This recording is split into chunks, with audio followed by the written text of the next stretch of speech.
আমাদের দাবিটা একটাই যে ইশরাককে এই নগরের পিতা হিসাবে, নগরের অভিভাবক হিসাবে, আমরা অভিভাবক শূন্য। আমাদের ঘরে যেমন একজন অভিভাবক মা বাবা লাগে, আমাদের নগরটা অভিভাবকের দায়িত্বের মধ্যে আমরা পড়ে আছি, যে আমাদের অভিভাবক শূন্য একটা জায়গা। এখানে যে যার মতো করে লুটপাট করতেছে। এই লুটপাট বন্ধ করার জন্য ইশরাক হোসেনকে প্রয়োজন। ইশরাক হোসেনকে তারেক জিয়া রাত 3টার সময় যেমন পায়, আমরা 3টা না 4টা না, আমরা ভোর রাত থেকে শুরু করে সারা রাত সারাদিন তাকে চালাই। এরকম একজন নেতা যে সব কিছু শুনে, যে সবাই মনের আবেগের কথা শুনে, সে দুঃখের কষ্টের কথা শুনে, আমাদের এই অভিভাবককে আমাদের প্রয়োজন, আমাদের জনতার প্রয়োজন। জনতার মেয়র এইভাবে তার নামটা আসে নাই, জনগণের সেবা করতে করতে এসে গেছে। তার পিতা দুইবারের এমপি, আবার মেয়র অনেক দিন ছিলেন। আপনারা জানেন আমাদের আন্দোলনটা হয়ে গেছে এখন 24-এর মতো, 36শে জুলাইয়ের মতো, বা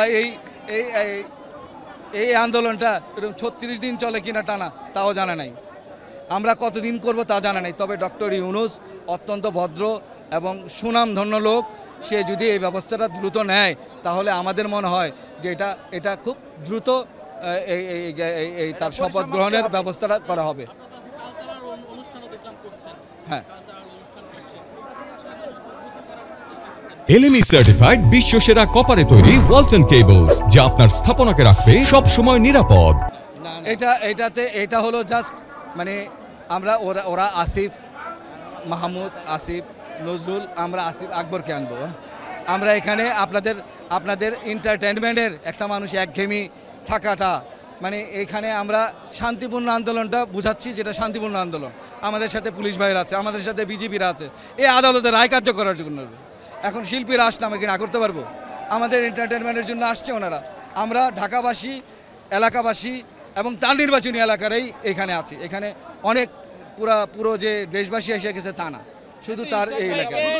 ইশরাক ভাইকে ঢাকার জনগণ তাকে জনতার মেয়র হিসাবে নিচ্ছে, তাহলে আপনার প্রশ্নটা করেন, আটকে রাখার কোনো মানেই হয় না। আমাদের আন্দোলনটা ওই যে যতক্ষণ পর্যন্ত তাকে শপথের ব্যবস্থা না করা হয়, ততদিন পর্যন্ত চলবে। শপথ হয়ে গেলে আমরা যার যার ঘরে চলে যাব।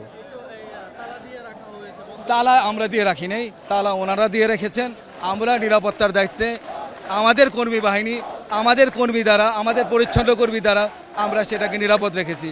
ইশরাকের সরাসরি নির্দেশ যে ওইখানে কোনো রকম এই ভবন, আমাদের এই ভবন বেগম খালেদা জিয়া নির্মাণ করেছেন, উদ্বোধন করেছেন। এই খালেদা জিয়ার সম্মান, খালেদা জিয়ার এই দেশের সম্পদ, আমরা কোনোভাবে কোনো রকম ক্ষয়ক্ষতি, কোনো রকম বিশৃঙ্খলা, কোনো রকম আবর্জনা পর্যন্ত নির্দেশ আছে যে আবর্জনা পর্যন্ত পরিষ্কার করে নিয়ে আসবেন। ধন্যবাদ।